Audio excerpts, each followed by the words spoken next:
Welcome back. Still with Dr. Richard Bosire, Tabitha Ogutu, and Wakili Ken Amondi. We are still trying to make sense of what happened over the weekend. Daktari, before we took a break, let me come to you, Wakili. Now, assume everything is done. We have the next government, and we have got the Azimio la Umoja as the ruling party and coalition, so to speak.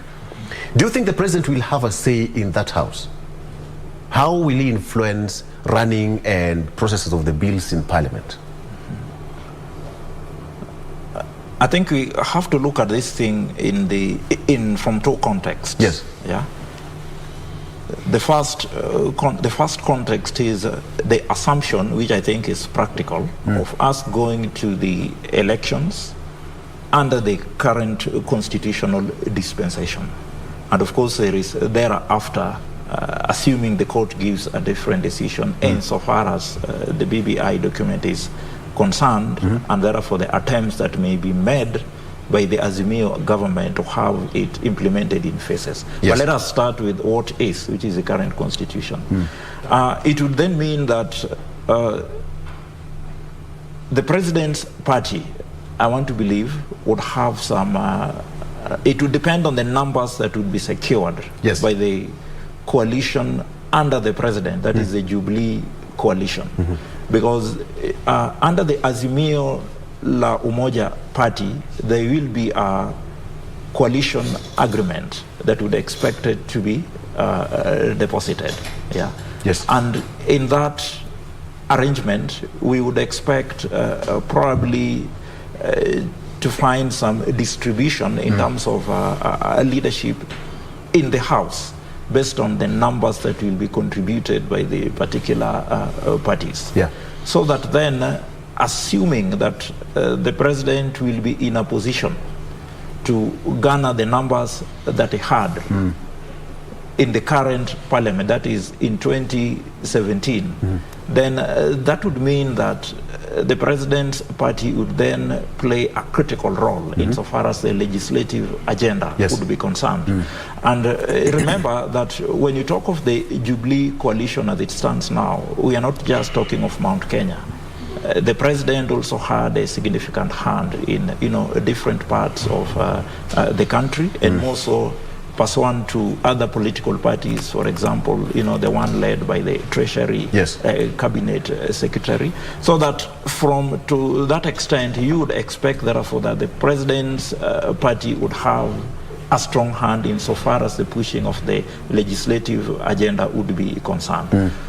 Of course, one would also expect to see more or less implementation of the proposals in the BBI as a matter of good faith from the Azimio presidential aspirant, if he wins, that is Raila Odinga, so that you would then expect to find some phased implementation in the sense that probably within the structure of the national government, we would expect to find members from the president's party, or for that matter, nominated and seconded by the president, playing a significant role in that particular government. That may also go to the extent of the deputy president, so that you're talking of both the executive structure of government and as well as the legislative part of it in parliamentary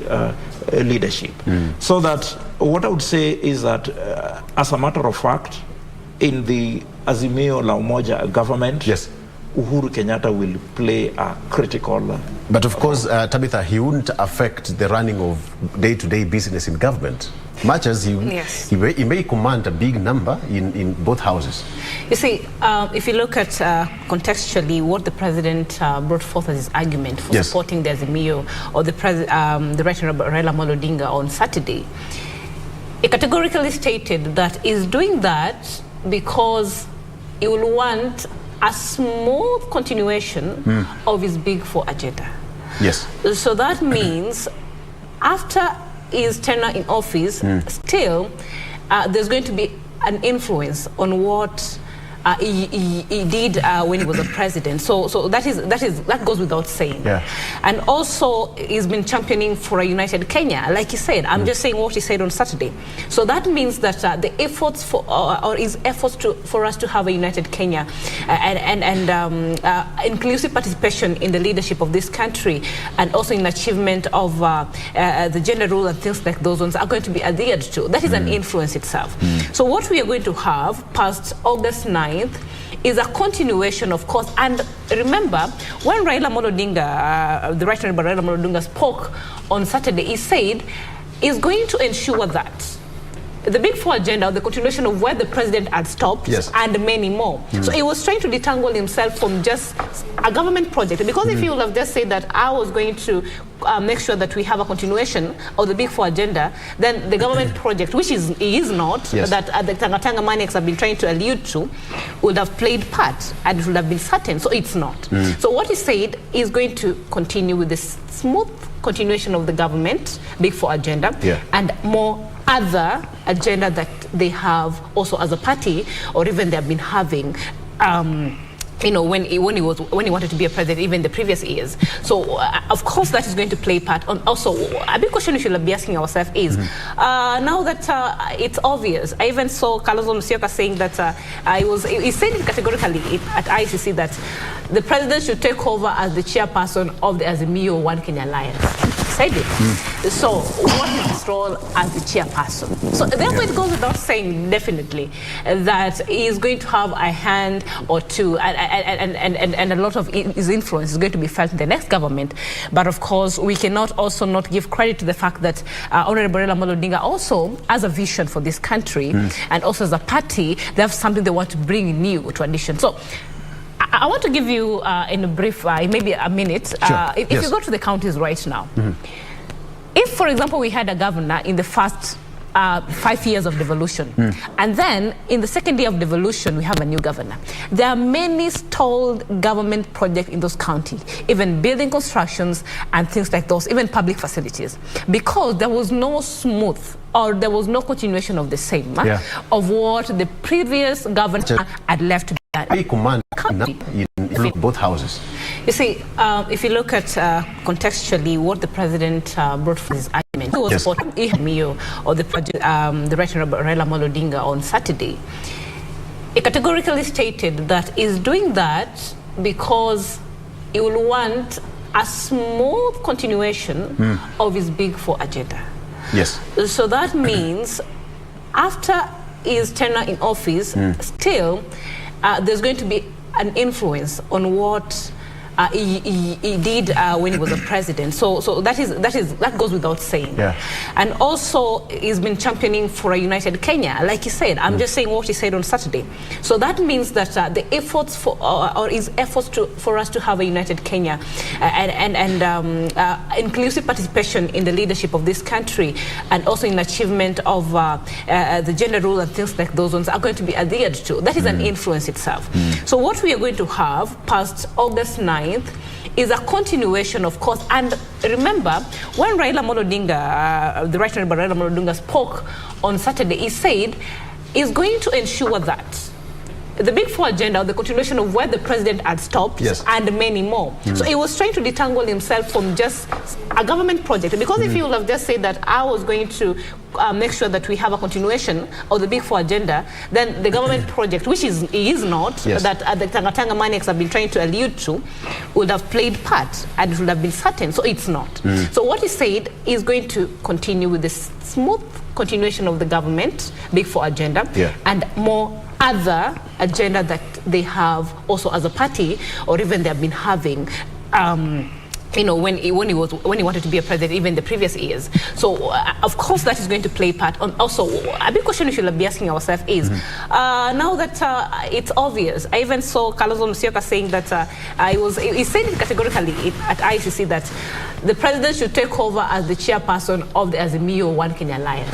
Said it. So what is his role as the chairperson. So therefore it goes without saying definitely that he is going to have a hand or two, and a lot of his influence is going to be felt in the next government. But of course, we cannot also not give credit to the fact that Honorable Raila Amolo Odinga also has a vision for this country, and also as a party, they have something they want to bring new to addition. So I want to give you, in a brief, maybe a minute, Sure. if you go to the counties right now, if, for example, we had a governor in the first 5 years of devolution, and then in the second year of devolution, we have a new governor. There are many stalled government projects in those counties, even building constructions and things like those, even public facilities, because there was no smooth, or there was no continuation of the same of what the previous governor had left to be done in the county if he had not finished. Are you saying that? So therefore, we cannot continue to be having a system whereby Honorable Kibaki was there, he had his own Big Four agenda, he did them, and then what if Honorable Uhuru Kenyatta did not continue them? So that means that it was as good as a time wasted at that time, because if some of them were not completed, then there's something that was not, there is a loophole somewhere. So I think that is very significant, that since they mean well for Kenya, they have to be in fact, what you're saying, perhaps you can relate to what the two gentlemen said, because when you hear what the president said, he said that I'm going to leave a country with a GDP of 11 trillion, a country that 13 trillion, sorry. We were doing badly, but right now Kenya is ranked 6th in Africa. In Africa. All right? In Africa. So that is a plus to him. And if you hear what Honorable Raila Odinga usually say, we are going for the third liberation. Economic liberation. Which is in line with what the president usually says. And if you look at it, the president has been championing for some revolution sort of in the manufacturing sector. Exactly. And then the Right Honorable Raila Amolo Odinga has been championing for Buy Kenya, Build Kenya, you know. Industrialization. And things like those ones. So you also see that some of their, visions, and also even maybe the agenda they have for this country, they kind of have a point where they meet, and therefore we cannot therefore say that what the Honorable Amolo Odinga is going to do when he gets to the office definitely is going to be so different from what the president is doing. But there must be a difference, maybe, in the sense that the president had not had it easy. You remember he was saying that if at all he had not had the handshake with Raila Amolo Odinga, then there was not going to be peace. And he said since he had the handshake, there's been a lot of peace even for himself. You've seen the president even is so healthy right now. Look at him in 2013 up to 2017. Look at the president right now. He's very peaceful. And that's why he can afford to smile in the public, and we see literally a president not frustrated. He's happy. So it goes without saying that now, moving forward, that the president, you're going to see his hands in the next government without... All right. Dr. What's your take on that? Because when you go to Kisumu, the shipyard is up and running. Actually, there is a ship being built in Kisumu, right? Yes. We have got another port which was also commissioned in Mombasa. We have got the Lamu port, which is still now operational.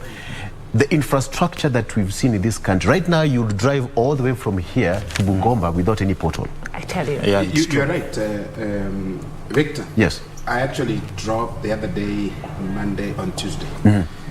I've driven actually from Kisii all the way to Kitale. Right. That road is nice all the way. You can easily pick any road you want. Yes. What do I see along the road in markets? People busy selling. So when I stop Kamkuywa, I'll buy, onions, buy whatever. And they're there in plenty. So this infrastructure actually makes a difference in people's lives, particularly roads. They make a difference. They are able to bring their products to the market. They're able to transport them to Nairobi, even export them to Uganda, to other places. Kisumu is a clean city. It is. I was in Kisumu also last week.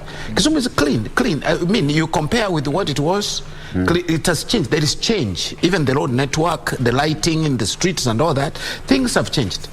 Kudos to devolution and actual leadership, even from the center, which is from the head of state.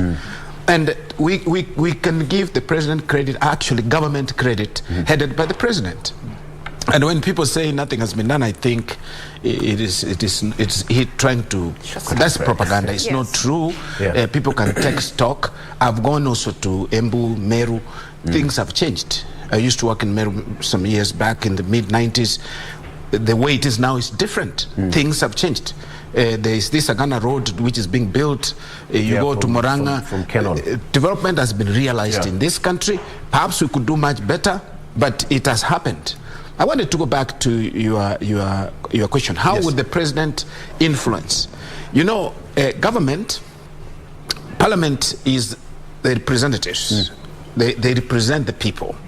And if the Jubilee Party, for example, has numbers, or Azimio has good numbers, whether the Azimio coalition wins the elections or not, they have an influence on parliamentary agenda, as my brother was saying, because it affects House leadership, it affects the distribution of resources. You know, that's where money is allocated, distribution of resources. The policy agenda will be influenced by the same people in parliament.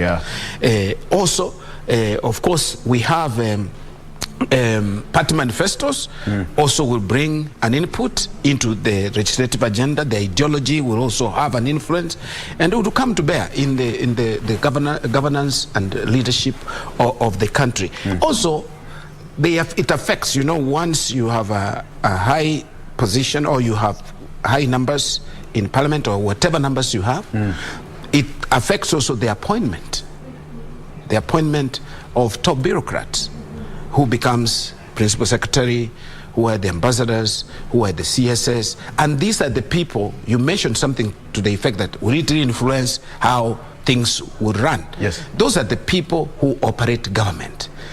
They are the administration. They are the arm that makes things done.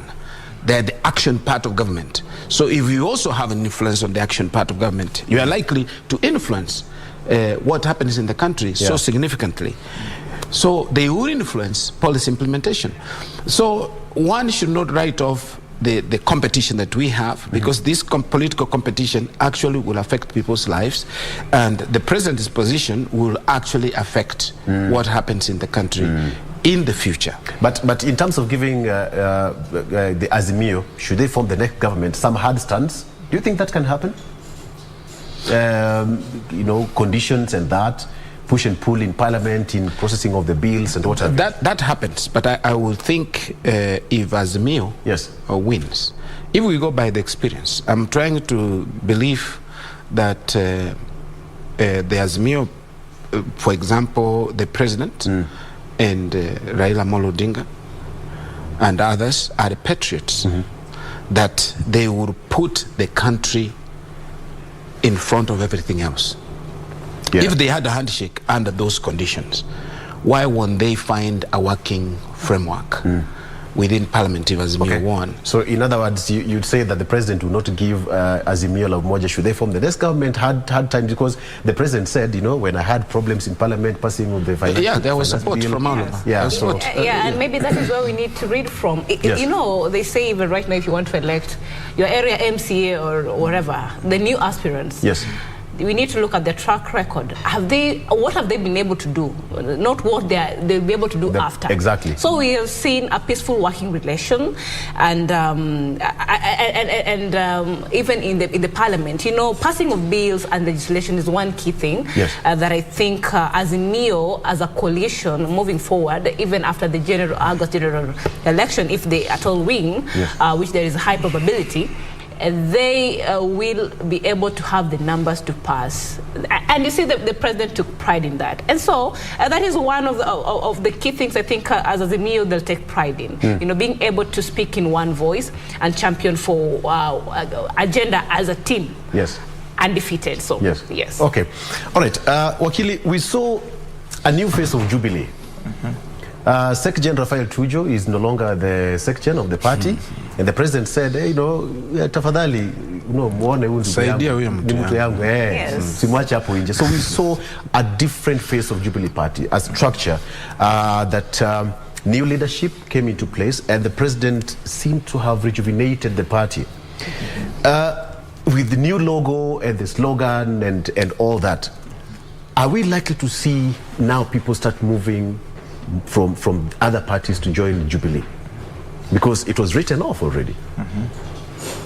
Victor, like I started by stating, the most significant thing to me that happened over the weekend and which was new, was not so much the endorsement of Raila Odinga by the president, because he'd made that clear long time ago. There were signs. The signs were there for everyone who cared to see. The most significant thing was the fact that Uhuru Kenyatta made it clear that I'm going nowhere.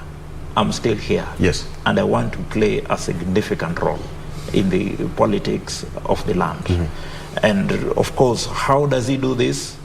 He starts by rejuvenating his political party, more or less having the signs of the original TNA. Yes. And of course, for those who care to remember, you can recall how the TNA was crafted out of nothing into what ultimately became, the Jubilee coalition, and eventually landed them the presidency.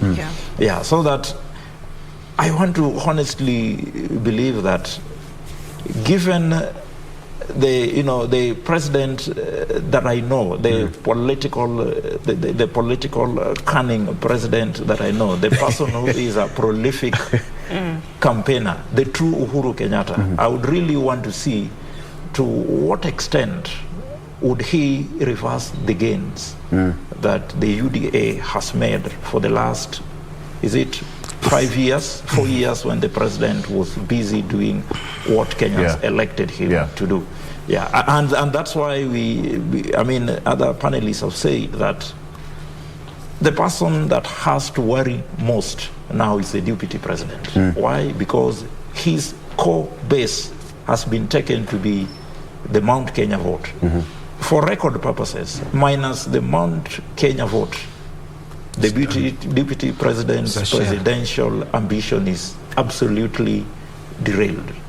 But as it is right now, all signs that will they split it to what percentage? 30, 70, 50, 50, 60, I think 40? now that will depend on, to what extent will the president move to the ground. Yes. Because some of us have always felt that, for the Azimio dream, insofar as the presidency is concerned, to be sure bet, then the president had to come in forcefully, particularly in the Mount Kenya region, to shelve that presidential office-like, court, and, come back to the politician that he is, or that he was. And I want to believe that's the person that we saw on Saturday. So that now it remains to be seen to what extent he will then influence the Mount Kenya bloc. Because we are running out of time. Tabitha, what is your take? Central Kenya will change red, because you remember the other side said that the mountain is painted red when they're going to Sagana. Absolutely, absolutely. But then at the same time, we cannot downplay also that the deputy president also has a following there. It might not be as huge, because at the end of the day, as you said, as we were talking about Ukambani, we said that we cannot underrate the numbers Honorable Alfred Mutua, Honorable Charity Ngilu, and Honorable Kivuva Kibwana will bring from Ukambani minus Kalonzo. So that goes without saying that now. The president, there is no way the president will, especially will want the deputy president to gain much from the central, which is his backyard, than him. So he's going to fight this battle to the end. So the deputy president must be prepared for him. And I think he's scared, because we saw that after Sagana 3 meeting, he was there the next day campaigning. If he's so sure about Central Kenya, the deputy president is sure about Central Kenya as his backyard, as he always claimed, there is no way, there is no day he'll ever be a kingpin in Central Kenya.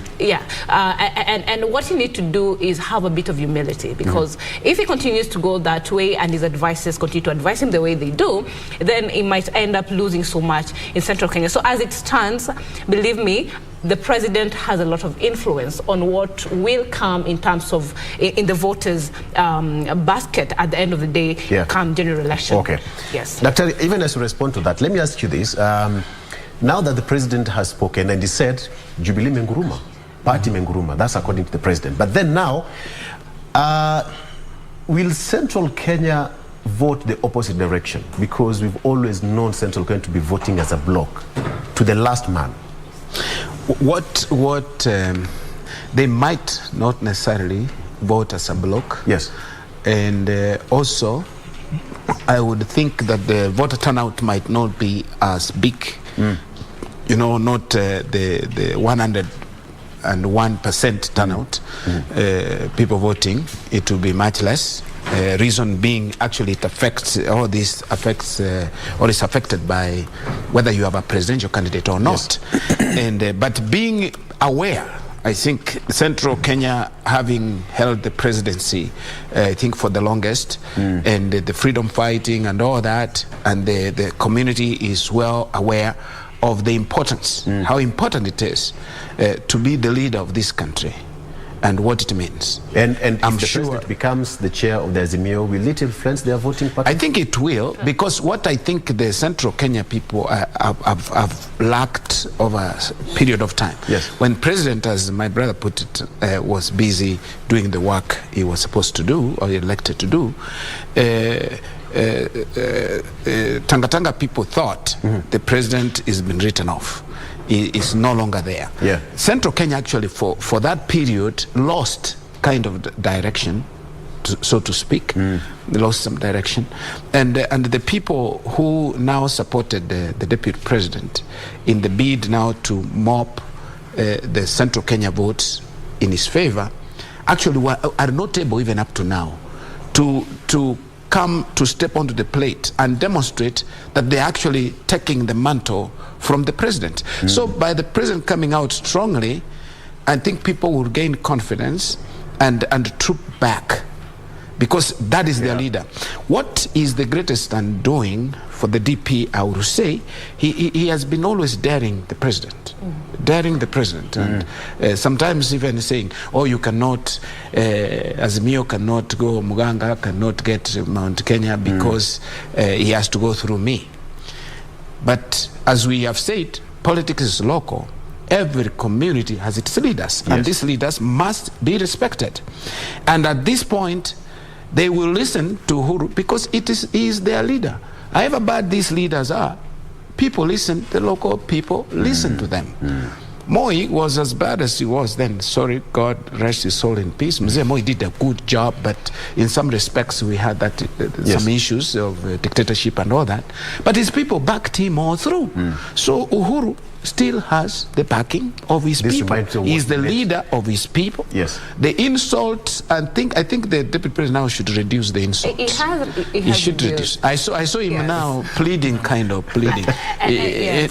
I think this machine called Azimio, once they unleash, because I think the strategy, you know, the DP strategy, Ruto's strategy, I think was not well thought. I go directly to the people. How do you influence the masses? You know, there is what we call elite theory in politics, in political science, or in public policy. The elite, actually, people listen to their leaders. The elite are the ones who know. They give direction. It's about elite interests, but when you galvanize it as a people's interests, then it goes better. You go to Mombasa, Kingi, you go to with Joho, and all these people, you put them there, let them campaign on the ground. Come to Central, go to Nyanza, go to Western. Musalia has gone as an individual. He has lost his troops. They have troops to DAPK party. Now you see all these things, and I think that is a formidable machine, I would say, that most likely will carry allow me to stop it at that point. The director says that we have to stop at that point, but we need to continue this discussion. But Wakili, in 20 seconds, if you can, director, please. Now, what remains to the party members who are expelled from the Jubilee? I think because of time, for those who in elective positions, as a matter of fact, the question of by-elections cannot suffice. Is not practical. So that then it would so much be until there reaches a time when we will amend our political parties act in such a way that you can rein discipline amongst the members. Then I think we will still be seeing parliamentarians or people playing this ping-pong game of once you're elected, then you shift from, you know. So basically nothing will happen.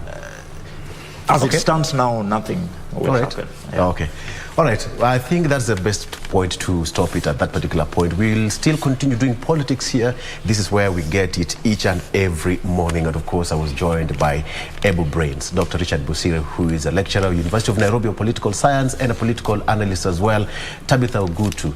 She's the only lady here amongst the gentlemen. She's done great. All right. She's a political analyst, but as well governance expert and wakili Ken Amondi, who is an advocate of the High Court. And you, as a viewer, you are our biggest advocate for the show. Thank you so much for watching. We're taking a break. We'll be right back.